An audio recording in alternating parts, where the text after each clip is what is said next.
오늘 본문은 예수님이 베드로와 야고보와 요한을 데리고 산에 오르셨다가 다시 내려오시는 장면으로부터 시작됩니다. 그 산 위에서 예수님은 하나님으로서의 모습을 제자들에게 드러내십니다. 베드로는 그 영광스러운 장면을 보면서 거기에 머물러 있기 원했지만 예수님은 그곳에서 다시 아래로 내려오십니다. 그리고 산 아래의 상황은 산 위의 상황과 너무나도 다른 모습이었습니다. 산 아래는 많이 몰려든 큰 무리와 해결되지 않아서 계속 이어지는 문제들과 그로 인해 생긴 논쟁들, 그리고 무리들의 다양한 요구들이 정신없이 몰아치고 있었습니다. 그런 와중에 무리 중 한 사람이 예수님께 소리칩니다. 선생님, 내 아들을 돌보아 주십시오. 이 아이는 내 외아들입니다. 어찌 보면 이런 소리치는 상황들이 예수님의 일상에 있어서 그렇게 크게 새로운 일은 아니었을 것입니다. 예수님의 사역 속에서 흔히 볼 수 있는 장면이었을 것입니다. 항상 수없이 몰려드는 병자와 귀신 들린 자는 예수님의 일상이었죠. 그런데 오늘 사건에서 예수님은 무리들과 제자들을 향하여 탄식하십니다. 본문에서 표면적으로 보이는 이유는 제자들이 그 아이에게 들렸던 귀신을 내어쫓지 못한 데에서 그 이유가 있었습니다. 아이의 아버지는 예수님과 몇몇 제자들이 산에 올라갔을 때에 다른 나머지 제자들을 찾아왔고 제자들에게 아들에게 들린 귀신을 내쫓아 줄 것을 요청합니다. 하지만 제자들이 이를 성공하지 못한 것이죠. 마가복음에서는 이 사건 때문에 제자들과 서기관들 사이에 논쟁이 벌어지기까지 했다라고 보여주고 있습니다. 그런데 우리가 알기로 분명 예수님은 제자들에게 모든 귀신을 제어하며 병을 고치는 능력과 권위를 주셨었죠. 9장 1절에서 6절에는 12제자가 그러한 능력을 가지고 이곳저곳에 가서 하나님 나라를 전파하는 것을 우리는 보게 됩니다. 그런데 오늘 본문에서 제자들은 그 일에 실패하고 마는 거죠. 왜 귀신을 쫓아내는 일에 실패했을까요? 그리고 예수님은 그런 제자들을 향해서 왜 그리도 탄식하셨을까요? 예수님은 제자들이 실패한 이유에 대해서 여기서는 직접적인 이유를 딱 달아주고 있지는 않습니다. 다른 복음서에서는 기도를 그 이유로 드시기도 합니다. 하지만 그렇게도 기도를 강조하고 있는 누가복음에서는 따로 그 이유를 직접 이야기하지는 않습니다. 대신에 예수님은 이렇게 책망하십니다. 우리 41절 한번 같이 읽어보도록 하겠습니다. 41절입니다. 시작. 예수께서 대답하여 이르시되 믿음이 없고 패역한 세대여, 내가 얼마나 너희와 함께 있으며 너희에게 참으리요, 내 아들 이리로 데리고 오라 하시니. 예수님은 거기 있는 모든 사람들을 향하여 한탄하십니다. 근데 물론 이 말을 듣게 되는 1차적인 대상은 아마 눈앞에 있었던 제자들이었을 것입니다. 예수님은 그들에게 믿음이 없다고 말씀하십니다. 오늘 제자들이 귀신을 쫓아내는데 실패한 이유가 그들의 믿음 없음에 있다라는 것을 간접적으로 말씀하고 계신 것입니다. 그렇다면 분명 얼마 전에 귀신을 쫓아내던 제자들이 그 사이에 믿음이 사라져버린 것일까요? 아니, 그보다 우리가 더 먼저 생각해야 될 것은 무엇이냐? 여기서 말씀하시고 있는 이 믿음, 예수님이 말씀하시는 이 믿음이라고 하는 것은 구체적으로 어떤 것을 의미하는가 하는 것을 우리는 좀 생각해 볼 필요가 있습니다. 이를 찾기 위해서는 이 사건을 둘러싸고 있는 본문들에 대한 이해가 좀 필요합니다. 이 사건 직전에 예수님은 산에서 자신의 영광스러운 모습을 드러내십니다. 그리고 그곳에서 모세와 엘리야와 함께 말씀을 나누시죠. 다른 복음서에는 그 대화 내용을 이야기하지 않고 있습니다. 그런데 오늘 우리가 읽고 있는 누가복음서에서만 그 내용을 분명하게 말씀합니다. 그것은 뭐냐? 예수님은 엘리야와 모세와 함께 예루살렘에 가서 별세하실 것에 대해서 대화하셨습니다. 어제 새벽 설교를 들으신 분은 기억하실 것입니다. 여기서 별세 또는 다른 번역에서 떠나감, 예수께서 떠나감으로 번역된 이 헬라어 원어는 엑소돈입니다. 그리고 이 엑소돈이라는 단어의 원어는 원래 기본형은 엑소더스라고 하는 단어입니다. 우리가 익히 알고 있는 출애굽이죠. 예수님은 예루살렘에서 죽음과 부활을 통해서 엑소더스, 출애굽하실 것입니다. 과거 이스라엘이 종되었던 애굽 땅에서 출애굽했다면 예수님은 예루살렘에서 죄에 종된 모든 백성들을 출애굽시키시기 위해서 자신을 내어주실 것입니다. 그런데 우리가 출애굽에서 꼭 기억해야 하는 일이 있습니다. 이스라엘이 출애굽하기 위한 결정적인 사건이 있었죠. 그것은 바로 마지막 심판, 마지막 재앙이었던 바로 첫 유월절의 사건이었습니다. 하나님은 애굽에 내릴 마지막 재앙으로 애굽의 모든 장자들을 치셨습니다. 유월절 양의 피를 바른 이스라엘 백성들은 제외하고 그날 애굽 안에 모든 장자들이 죽습니다. 이스라엘의 아들들을 나일강에 빠뜨려 죽게 한 바로와 그리고 애굽에 대한 하나님의 심판이었습니다. 이스라엘의 출애굽은 하나님의 애굽 심판을 통해 이루어졌습니다. 그렇다면 오늘 예수님의 출애굽은 어떻게 이루어지나요? 오늘 등장하는 귀신 들린 아들이 어떤 아들인지 우리는 다시 한번 봐야 합니다. 그 아들은 38절에 보면 그 아들이 어떤 아들이었는지 나옵니다. 그 아들은 외아들이었습니다. 특이하게도 누가복음에 등장하고 있는 예수님이 고쳐주시는 자녀들, 딸이 됐든 아들이 됐든 특이하게도 굳이 그 아들, 딸들이 외아들, 외동딸임을 상기시켜줍니다. 누가복음은.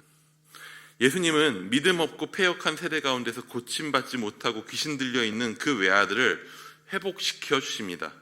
그리고 그 고침받은 사건에 대해서 특이한 표현을 씁니다. 우리 42절도 한번 같이 읽어보도록 하겠습니다. 42절입니다. 시작.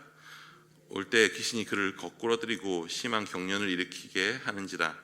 예수께서 더러운 귀신을 꾸짖으시고 아이를 낫게 하사 그 아버지에게 도로 주시니. 단순히 고쳐주셨다, 회복시키셨다라고 하는 표현을 쓰지 않으십니다. 예수님은 귀신 들린 아들을 그 아버지에게 도로 주셨다라고 말씀하시죠. 도로 받는다는 것은 무엇을 의미합니까? 그것은 잃었다가 다시 되찾는 것을 의미합니다. 귀신 들린 그 외아들은 그 아버지에게 있어서는 잃어버린 자식이었습니다. 자식이란 게 어떤 것입니까? 자식은 그 부모에게 있어서 전부입니다. 그 중에서도 외아들은 그 아이 하나가 그 부모에게 있어서 전부라는 것을 의미합니다. 나의 생명, 우리의 생명 이상의 존재인 거죠. 그런데 그런 외아들을 귀신에게 빼앗겼습니다. 그는 자신의 전부를 잃은 것이죠. 그런데 예수님이 그에게 그 전부를 돌려주십니다. 되찾아 주십니다. 그 외아들을 죽음의 권세에서 출애굽시키십니다. 그렇다면 예수님은 어떻게 그 일을 이루어내십니까? 본문 안에서 우리는 쉽게 찾아볼 수 있죠. 예수님은 더러운 귀신을 꾸짖으시고 아이를 낳게 하셨습니다. 그분은 말씀으로 악한 권세를 물리치실 권능과 권세를 가진 분이십니다. 하지만 예수님은 오늘 이 아이 하나를 되찾는 것이 아닌 이 세상의 모든 자녀들을 되찾기 원하십니다. 그래서 궁극적으로 선택하시는 방법이 있습니다. 귀신을 내어 쫓으신 사건에 많은 사람들이 놀라죠. 환호했을 것입니다. 사람들은 거기서 하나님의 위엄을 보았다고 합니다. 그런데 예수님은 사람들의 그러한 이해에 제자들이 머무르기 원치 않으셨습니다. 이 사건에 대해서 예수님은 다시 제자들에게 말씀하시죠. 우리 43절도 한번 같이 읽어보도록 하겠습니다. 43절입니다. 시작. 사람들이 다 하나님의 위엄에 놀라니라. 그들이 다 그 행하시는 모든 일을 놀랍게 여길세 예수께서 제자들에게 이르시되. 예수님은 이전에 4가지 땅의 비유를 말씀하신 후에 제자들에게만 그 의미를 풀어주셨던 것처럼 이번에도 제자들을 따로 부르십니다. 그리고 그들에게 오늘 일어나는 예수님의 그 모든 행적들의 궁극적 방향이 어디인지, 오늘 일어난 이 일들을 어떻게 주께서 이루실 것인지에 대해서 말씀하십니다. 44절에 이렇게 나옵니다. 이 말을 너희 귀에 담아두라. 인자가 장차 사람들의 손에 넘겨지리라 하시되. 예수님은 잃어버린 모든 자녀들을 하나님께로 다시 인도하실 것입니다. 이스라엘을 죽음의 땅 애굽에서 건지셨던 것처럼 귀신과 악한 영이 우글대는 사망의 땅에서 우리를 출애굽시키실 것입니다. 애굽에서 이스라엘을 건질 때에는 애굽을 향해 심판이 이루어졌습니다. 애굽의 모든 장자들에 대한 심판으로 이스라엘은 건짐받았습니다. 악에 대한 심판이 그 백성을 자유케 했습니다. 그런데 궁극적인 문제가 있습니다. 예수님이 건지고자 하는 모든 자녀들이 그 악한 권세에, 그 아래에 복종하고 있다는 것입니다. 단순히 그 아래에 억울하게 잡혀 있는 것이 아니라 악한 권세의 종이 되어서 충실하게 죄의 종로로 타고 있다는 것입니다. 그래서 예수님은 자신을 내어드리기로 합니다. 그 악한 권세 아래에 있는 사람들의 손에 의해 죽음에 넘겨지는 것입니다. 죄의 저주 가운데 죽어야 할 아들들은 그 아버지에게 도로 주시고 자신은 그들의 손에 의해 죽음 가운데 넘겨지는 것이 예수님이 선택한 새로운 출애굽의 방법입니다. 누가복음에서 믿음이라고 하는 단어는요, 거의 모든 경우에 이러한 예수님에 대한 믿음을 말합니다. 그가 우리의 유일한 구원자이시고 우리가 따라야 할 주님이심을 인정하는 것입니다. 그분의 능력뿐만 아니라 그분이 구원을 위해서 이루신 그 모든 방법과 방향까지도 인정하고 따르는 거죠. 예수님의 삶은 언제나 자신을 내어주는 그곳을 향해 있었습니다. 특별히 변화산에서의 사건 이후에 그분은 그때부터 오늘 이 본문 이후에 예루살렘을 향해서 내려가십니다. 그 길 가운데 예수님은 제자들에게 자신의 죽음에 대해서 그리고 십자가에 대해서 계속적으로 말씀하십니다. 끝없이 낮은 곳을 향해 가시는 거죠. 그런데 놀랍게도 예루살렘을 향하는 제자들의 마음은 예수님의 마음에 대해서 비뚤어져 있었습니다. 공동 번역에서는 오늘 본문에 나온 패역한 백성, 패역했다라고 하는 말을 비뚤어졌다라고 표현합니다. 제자들은 믿음이 떨어졌습니다. 예수님을 따르는 방식과 예수님을 따르는 그 길에 있어서 전혀 반대의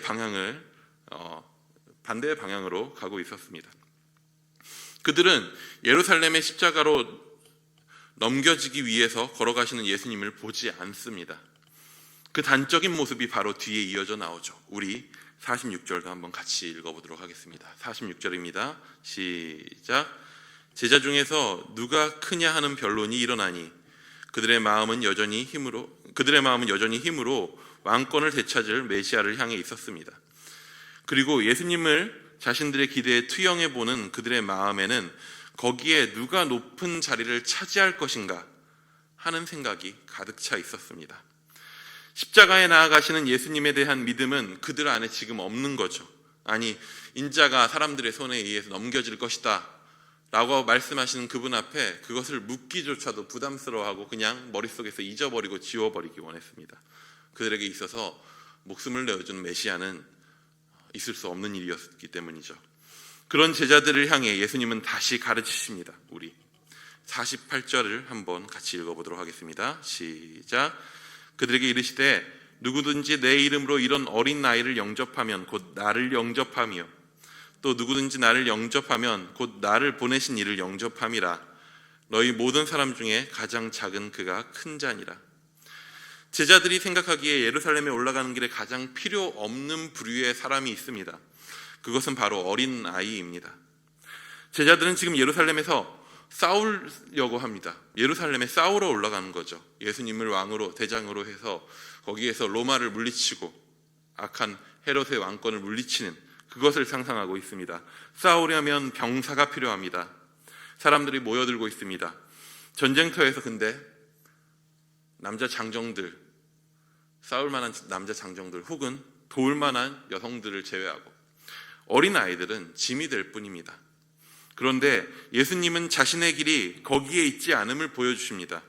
높아지려고 하고 사람들의 환호에 취하고 변화산의 영광에 머무려고 하는 제자들을 향해서 내가 가는 길은 그러한 길이 아니라고, 하나님이 향하시는 곳은 그곳이 아니라고 말씀하십니다. 코로나19로 인해서 우리는 어려움 가운데 있습니다. 우리는 지금 분명 고통당하고 있습니다.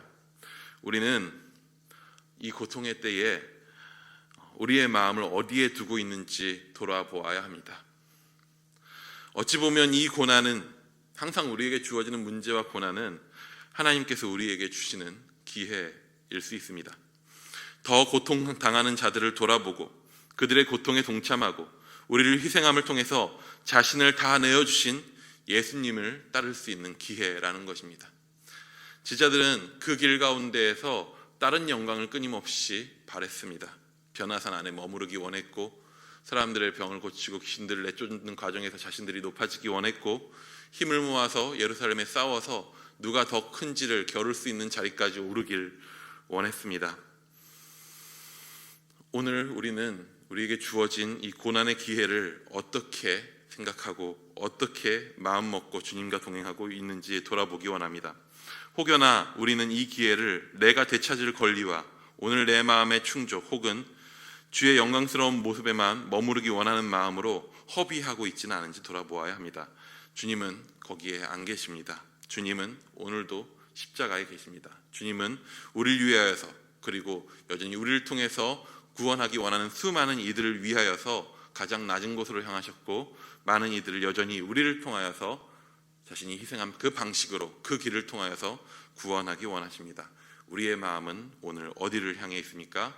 오늘의 우리의 기도 제목은 어느 곳을 향해 있습니까? 우리가 다시 한번 기억하며 주를 따르는 제자로서 오늘 살아갈 수 있기를 기대합니다.